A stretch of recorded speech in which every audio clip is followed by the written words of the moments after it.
You're not weak because you get emotionally flooded. No, You're no. human. And emotional flooding, it's not a weakness, it's a signal. It's going, I am here to let you know that how you're going about life is not a good long-term plan for you. Yeah.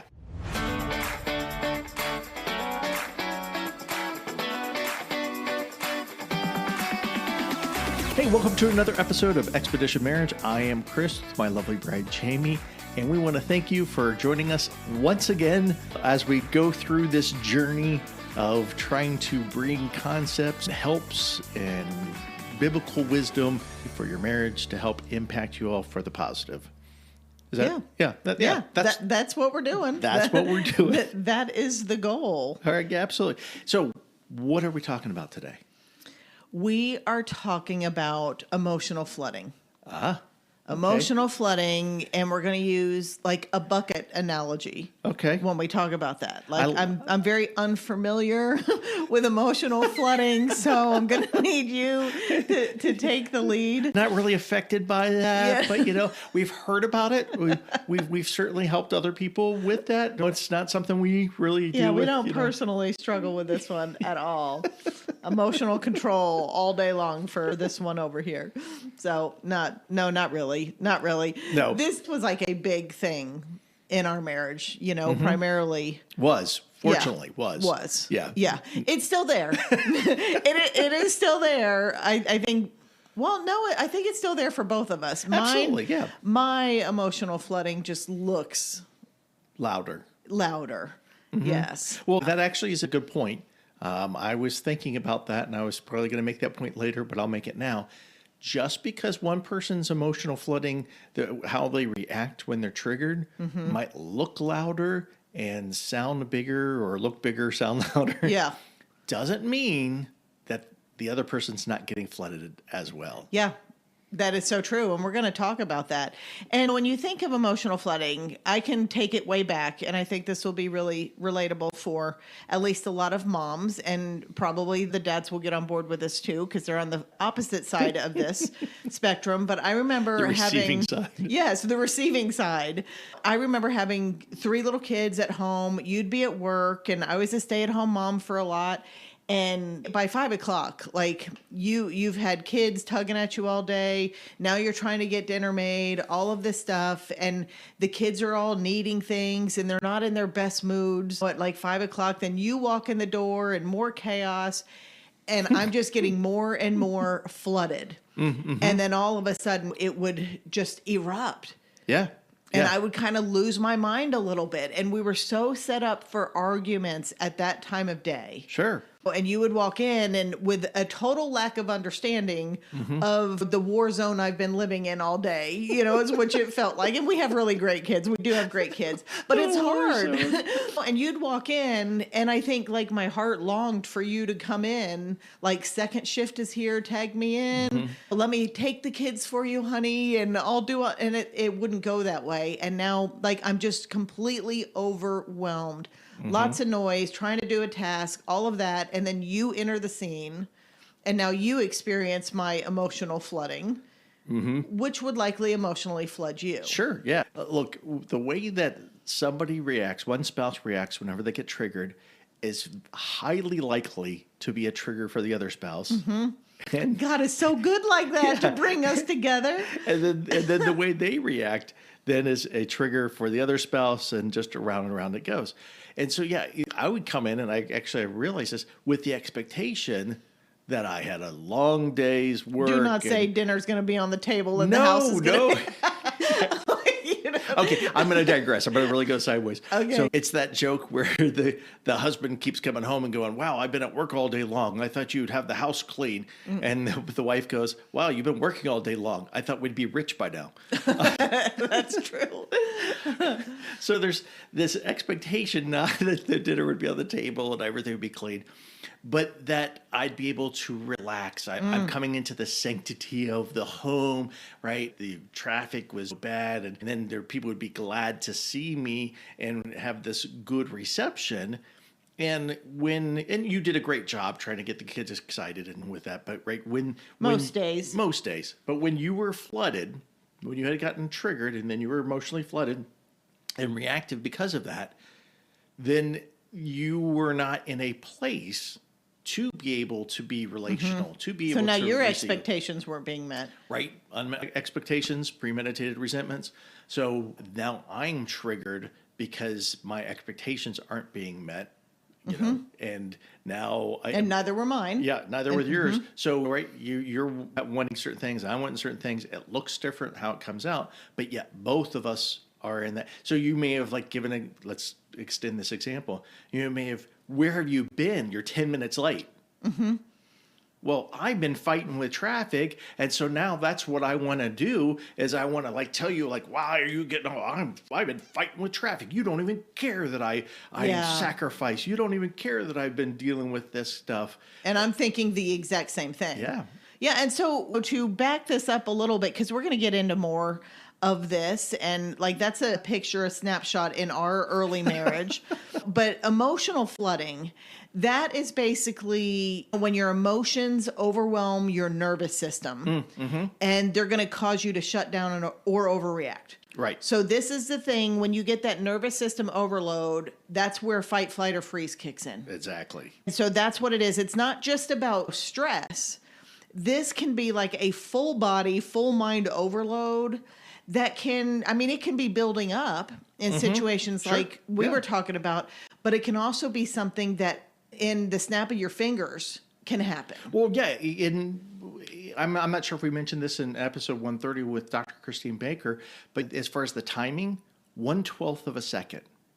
We can become triggered and we can go to fight, flight, or freeze, which we like to use the analogy of downstairs brain. We can go into the downstairs brain in 1/12 of a second. That's faster than it takes to blink your eyes. Yeah.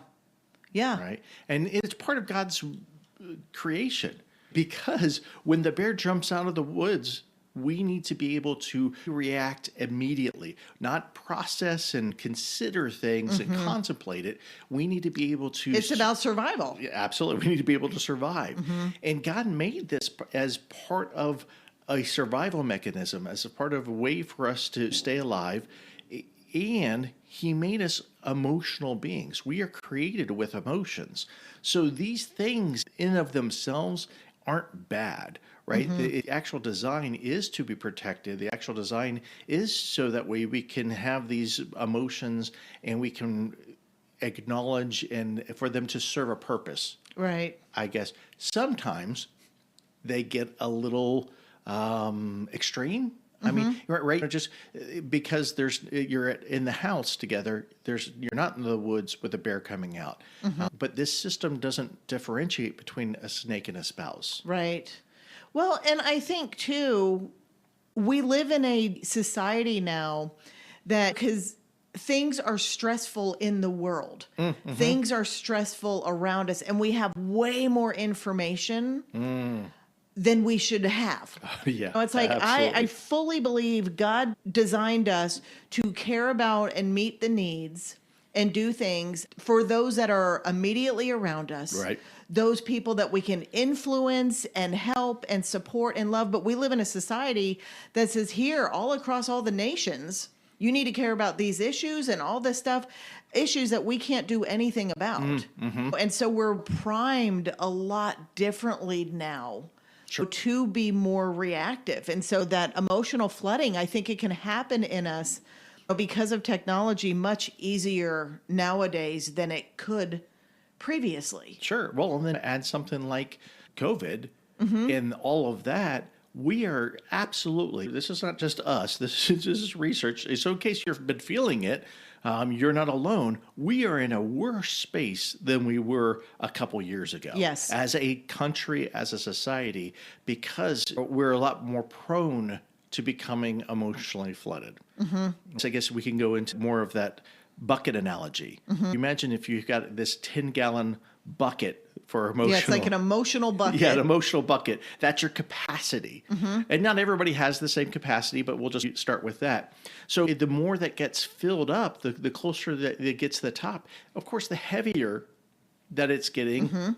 And the more that splashes around. And so if it gets full, well, then it's overflowing and it's splashing around. Yeah. I guess maybe another way of looking at that is if you were to get a piping hot cup of coffee or a hot chocolate, whatever your thing is, and it's filled all the way to the top, and you're trying now to walk through a crowd with it.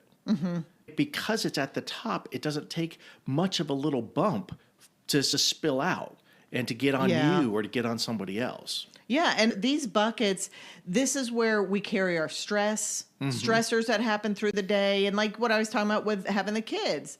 Well, nap time was hard. Well, the kids didn't clean up like they should. They're fighting more. And now it's like one little stress and one little frustration, one little disappointment, some hurt from a spouse or from a friend.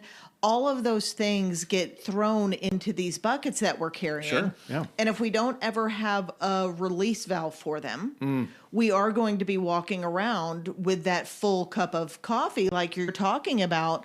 And then you often see if you've got that full bucket, you're going to be less resilient to conflict.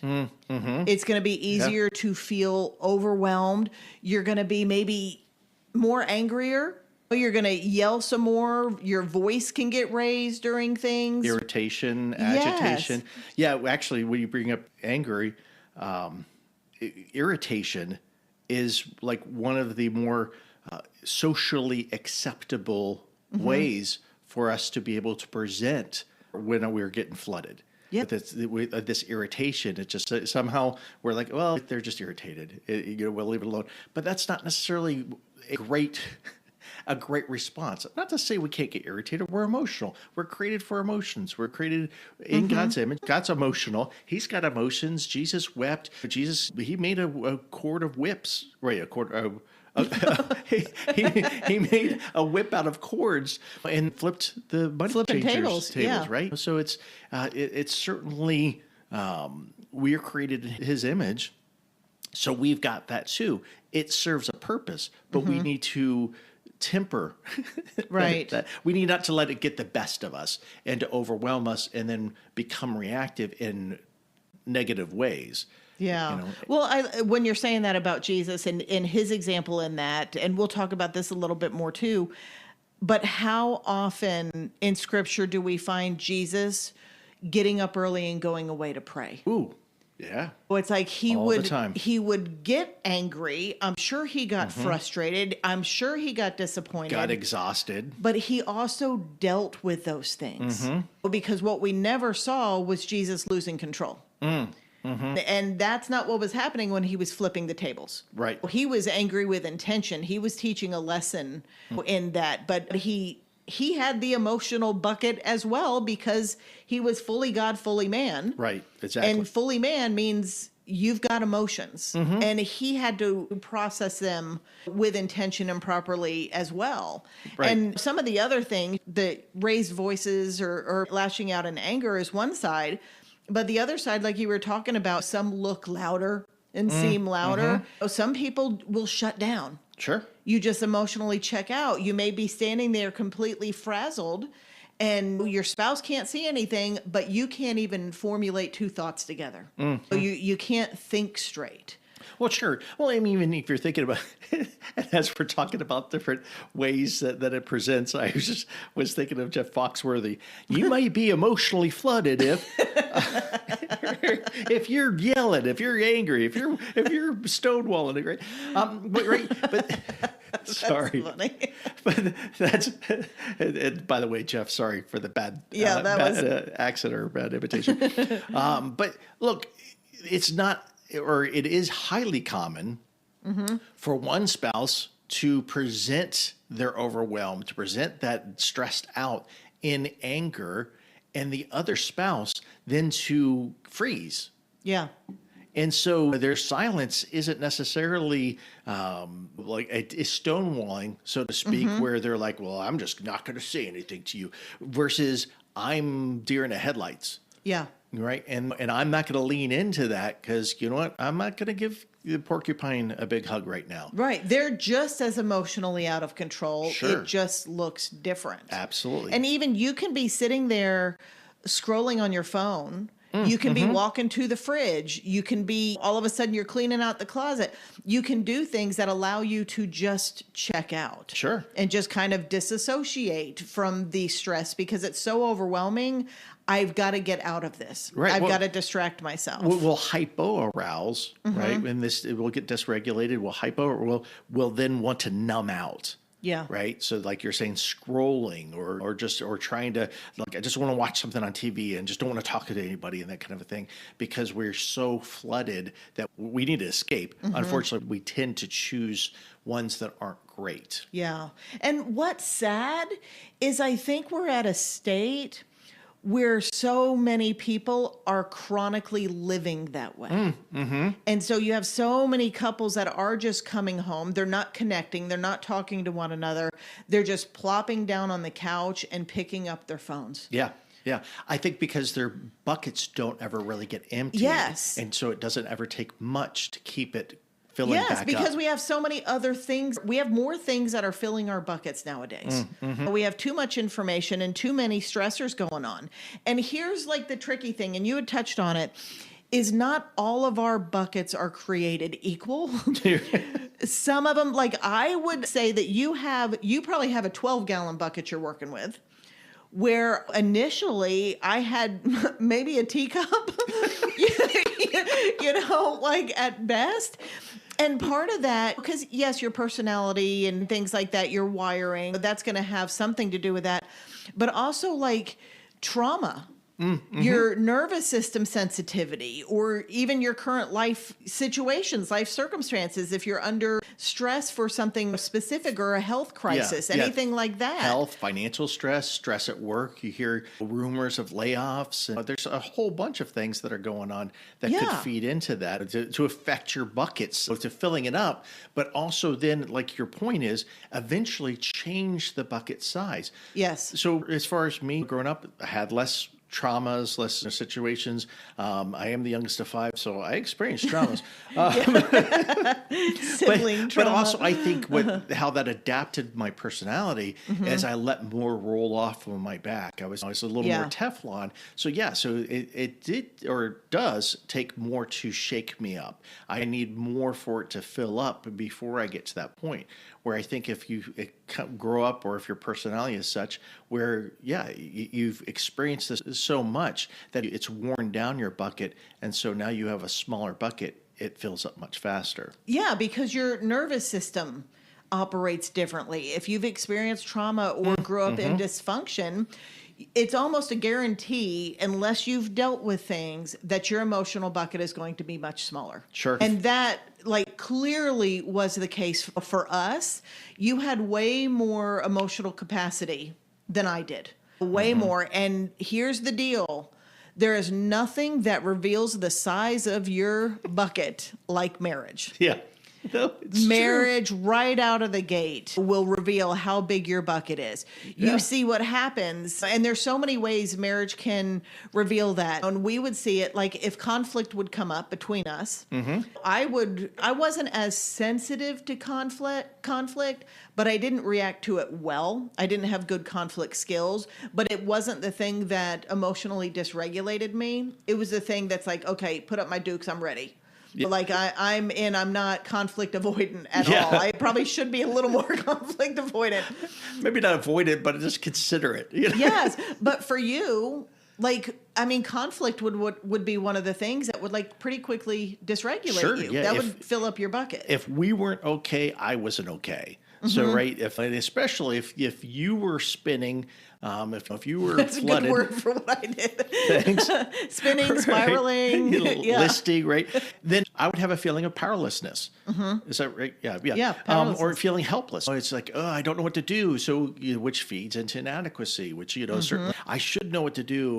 Or you've told me what to do, but I can't think of what to do because I'm now flooded. So I can't access some of those thoughts and some of those memories. And so right now I'm getting into, because I'm in the freeze mode, hearing any kind of criticism of my character. Oh my goodness. Or there's a lot of guys too, where it's like, hey, we don't necessarily need to have applause for the fact that we closed the toilet seat lid, or don't need a parade. but we don't like to be discouraged from the things that we've done, right? We don't like that to be disparaged. And that's usually not the case. It's usually, hey, there's this one thing that we've got a challenge with that I'm really trying to talk about, but we'll generalize it. And it's like, oh, so I don't, all these other things I'm don't a failure, matter. and so I'm a inadequate, and I'm a failure. Yeah, so it feels like it's a criticism of character or of effort. Yeah, and I think for you too, because I don't know if you've ever heard of, like, in every couple there's usually a runner and a chaser when it comes to conflict. Yeah, I'm not talking to you. Oh, you're talking to them. Okay, I'm sorry. If I would run away to be like, you know what, I am done with this conversation. It's not getting anywhere, whatever, and I would shut down. You couldn't handle that. No. So we got to resolve this. Yes, and if a spouse withdraws, that can create emotional flooding. Sure. In one. Sure. And the same goes when a spouse chases and is outside the bathroom door going, let's finish this conversation. Yeah, come out. Let's finish. Yes, that can cause emotional flooding. Yeah, just leave me alone. Right? I'm trying to get past this. You're making things worse. Well, and this is actually, I think, is a good point to why marriage is so revealing to our emotional capacity. It's because, or I guess put it differently, it's why marriage is so sanctifying. It is. It's a growth process. If we're on our own, these things aren't as likely to come up. No. Right? In a marriage, small space, lots of heat, that's when these things are more likely to happen. And we need to address them. Because if we don't ever know there's a problem, then we don't deal with the problem. Right. We don't grow through it. We don't grow past it. We'll just stay the same. And as you know, if you've been listening to us at all, that's not the goal, is not to stay the same. Right. We want a constant line of growth over time in our marriages. And there are things, feelings of rejection. That's a big one for me. If I feel like you're not listening to me, Sure. or if you're rejecting me as a person, and that comes from my past, but that's when it enters into your marriage. Marriage brings a lot of past wounds to the surface. Sure. And a lot of those wounds will cause instant emotional flooding. Yeah.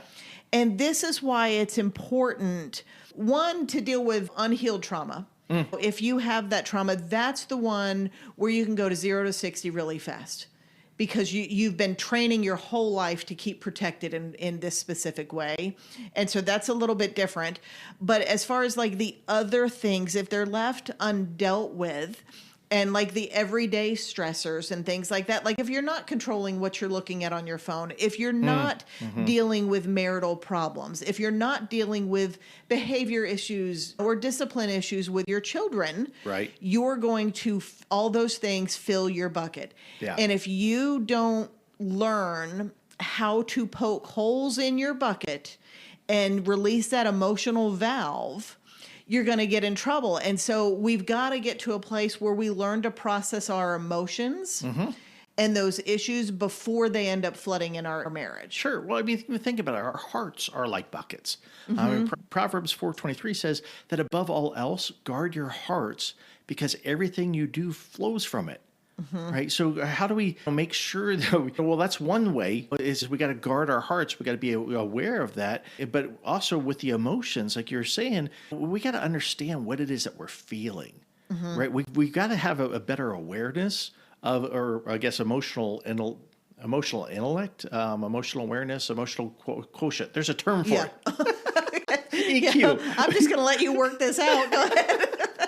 He'll get there. Nouns go first, people. They do. You lose your nouns first. It's like a game show. What is it's all of our conversations are like game shows now. Who's that? What was that thing? You know, it's the thing. He was on that show that day. Right. So if we start to at least acknowledge and understand, because we're emotional beings, this is part of the process, is emotions. Right. So before they flood us, if we could start to realize, hey, I'm feeling emotions, and then even can discuss the emotions, it can take those emotions out of our downstairs or reactive brain, where they just kind of have their way with us, where we're flooded and then we react. Then we take them up to our logical brain, our upstairs brain, and then we can actually start to work with them. Yeah. Not only that, so that way we're not as reactive, but our spouse actually knows what's going on. Yeah. Instead of just seeing this, like going back to that example, instead of seeing the yelling, then it's like, hey, I'm seeing the overwhelm. I'm seeing the fact And that's that different. It is different. You're going to respond to that differently. And here's the thing, like there are some general things that are spiritual disciplines even or even just habitual disciplines that help us poke those holes. Prayer for sure has to be part of this process. That's one where universally as believers we should all be sharing in that. Amen. When Psalm 62:8, and I love this, trust in him at all times, you people. Pour out your heart to him, for God is our refuge. That is like talking about emotional bucket. We can take it and dump it out and pour it out to the Lord. Yeah. And find our safety in him and find our refuge in him. And so taking all that overwhelm and pouring it out to God, like that is something we should all be doing as believers. Absolutely. And also there's other things too. One of mine is music, especially worship music. Yeah, and not to, well, I am going to interrupt real quick, but I'll get back to it because I want to make this point before you go on with yours, is here's where we've got the general things, like prayer and stuff, but then it's also personalized. And that's kind of what you're going to. And so what pokes holes in my bucket may not poke holes in yours. That's a good point. And so it's okay for these things to be different. So I love that you're going to share like one of your personal ones because you're allowed to have personal ones. Yeah, absolutely. Well, you know what? In fact, in that case, then let me back up then and think larger because I was thinking, like, okay, generalized, taking a couple of deep breaths. Now, I know this can sound trite, like, oh, I just need to breathe. It's going to fix everything. Everything will fix it. But here's the thing. God created your breath, by the way. Yeah, God, you have breath because God's giving it to you. So, and if you could think about that when you're taking in a breath, when you're flooded, that certainly could be helpful. But most of the times, people who, are told, okay, breathe, and they think about, oh, okay, let me do it. All right, I got to breathe. And so they take, oh, I've been holding my breath. Yeah. Yeah. You if you don't think that won't increase your reactivity and your flooding, then absolutely. But even if you're not holding your breath, taking a couple deep breaths is a bottom up type of technique.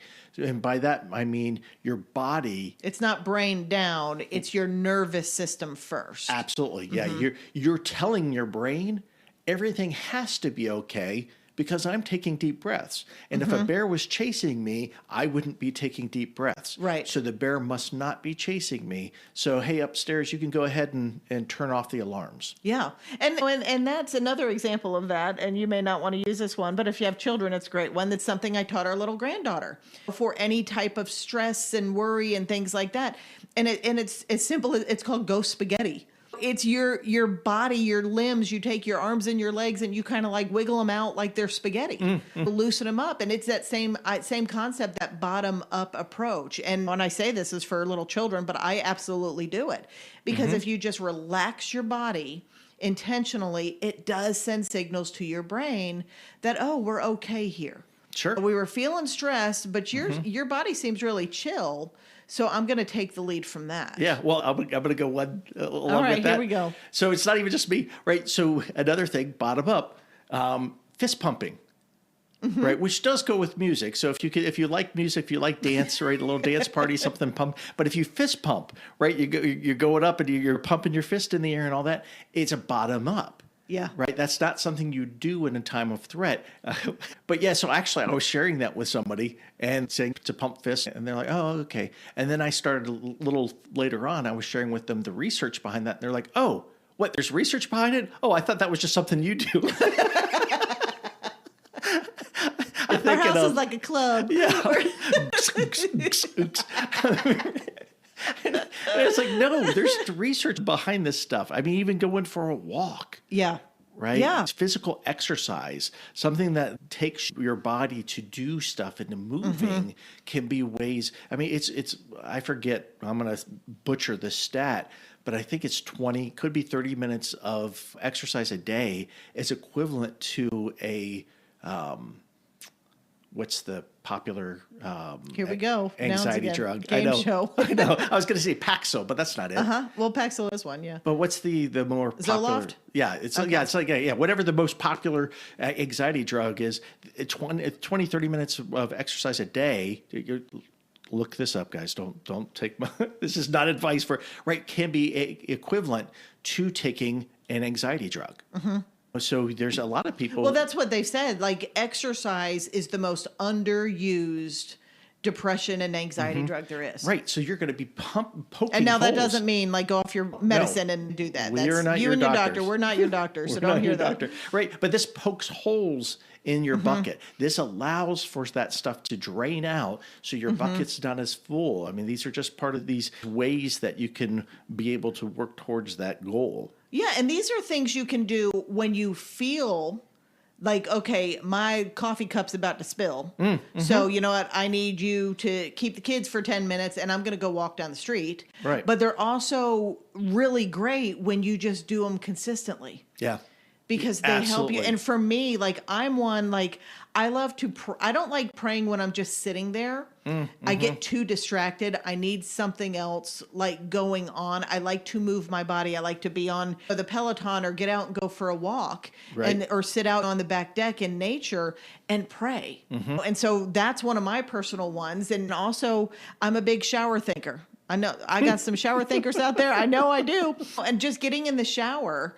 And it's like, that is a dumping ground for me. Right. And there's got to be something to it, like where you're just washing things down the drain. Like, I don't know what it is. Sure, why not? And even I love listening to podcasts, and I will listen, and I had to make myself come to terms with this because I listen to a podcast so I can learn and whatever it is I'm listening to. Yes. But what happens is I'll end up missing half the episode because it sent me off into thinking about stuff. And so now I've tuned out the background noise of the podcast and I'm just thinking.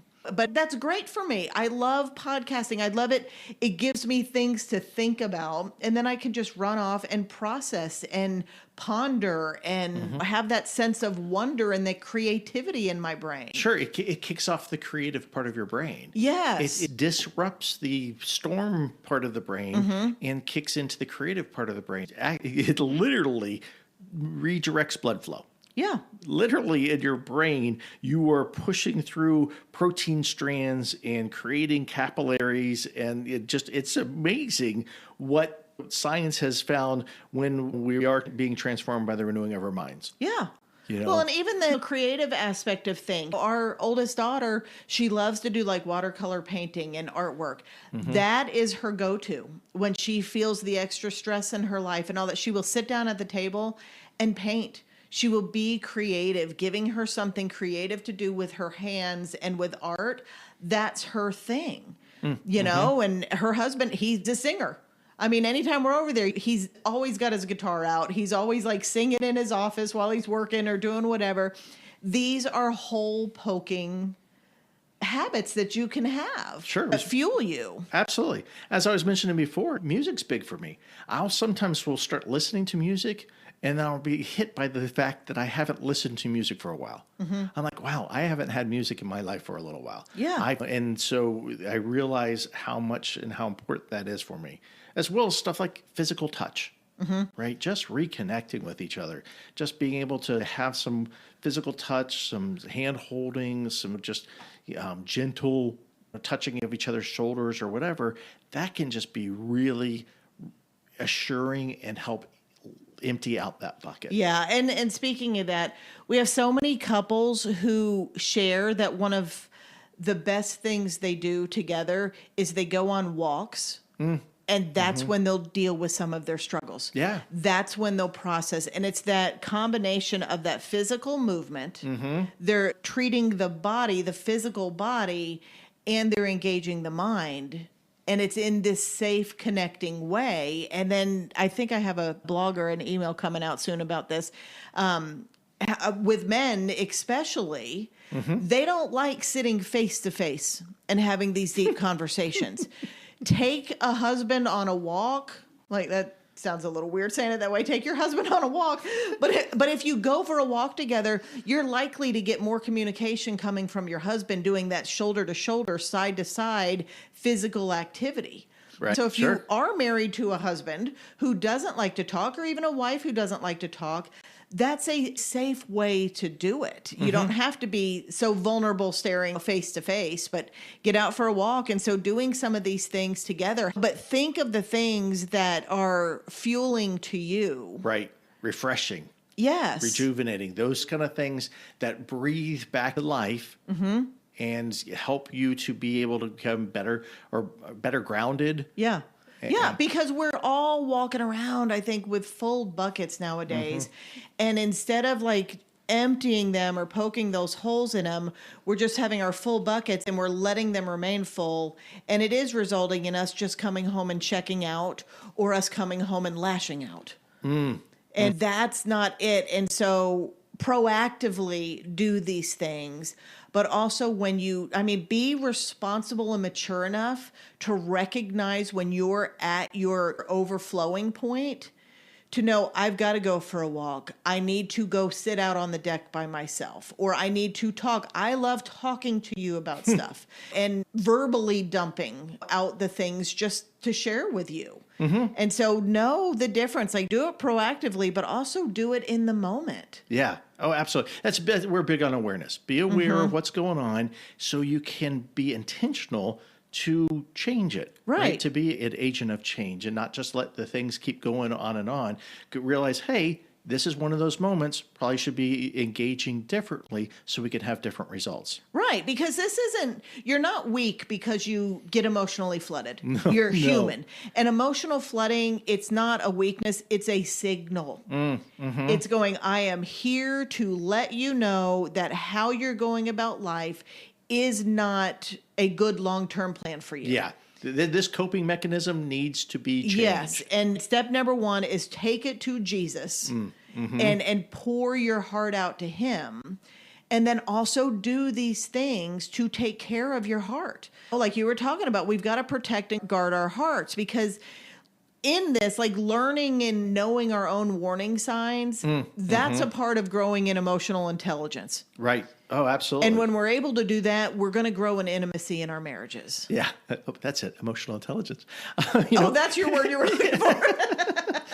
But, in addition to that, because as we learn about ourselves, then we can share with our spouses, and then our spouses can then be equipped with grace for the situation instead of becoming triggered and flooded on their own and be reactive, right? Yeah, because our flooding, like you were saying, our flooding floods our spouse more cases than not. So if I can see, and going back to the example we started with, if I could see that you're overwhelmed, so now you're not coming at me. Now that you don't have to be defensive. I don't get defensive. I don't feel like distanced. I can step into it. If I know you're overwhelmed, then I know you need help. Yeah, because emotional flooding often feels like an attack to your spouse, but that's not what it is. It was me freaking out in the kitchen after a hard day where I'm emotionally exhausted, is me going, I need help here.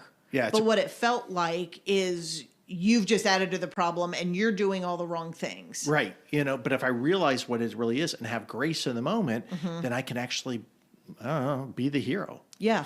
Yes. No, it's so true. So if you get emotionally flooded, congratulations, you are indeed a human. Ding, ding, ding, ding. And that's it.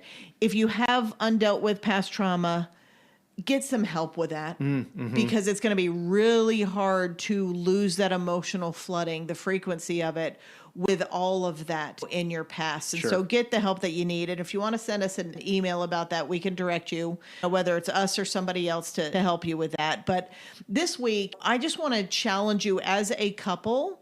Listen to this together, forward it to your spouse so they can hear it if they haven't listened to it. Have this conversation. And I want you to discuss how big you think your emotional buckets are. I was honest about the teacup days. Now I'm probably a good 8-gallon bucket. You're still a good 12 to 15 gallon, and that's okay.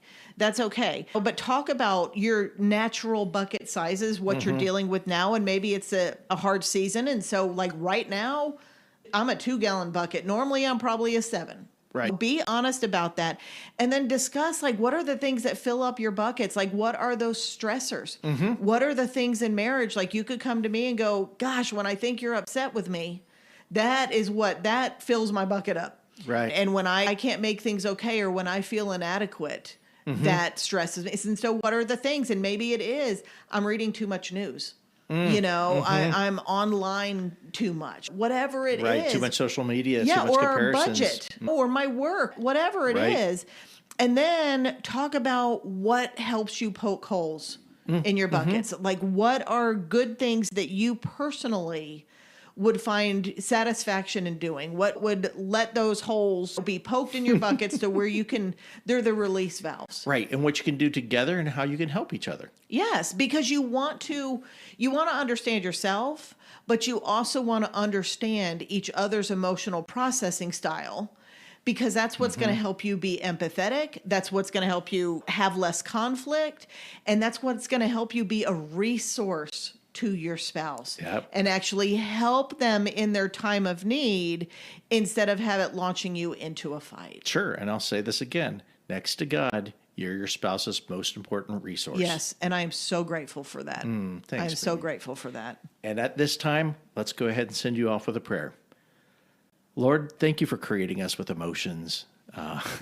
Even though we might not always appreciate it, but thank you. Kind of. And also the ability to feel deeply.